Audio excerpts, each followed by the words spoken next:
बाबा नागेश्वर शिव विवाह जटणी निकटस्थ पात्रपड़ार प्रसिद्ध ठाकुर बाबा नागेश्वर देव शिव विवाह उत्सव महाआडंबर अनुष्ठित होईछि।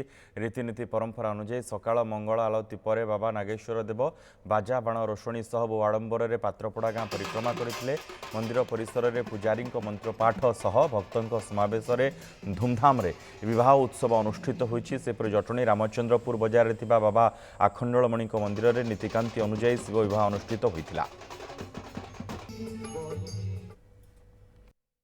बरपक्ष होती नवकिशोर राउत एवं कन्यापीस लक्ष्मीधर विश्वास तेणु समस्त सहयोग आज पर्यंत ये शीतल षष्ठी शिव विवाह महाडंबर चलती। तेणु भगवान अलौकिक शक्ति आज देखु शीतल षष्ठी सारा भारत वर्ष पालन करा प्रति वर्ष परी ए वर्ष शिव विवाह बहु आडंबर पालन कराला।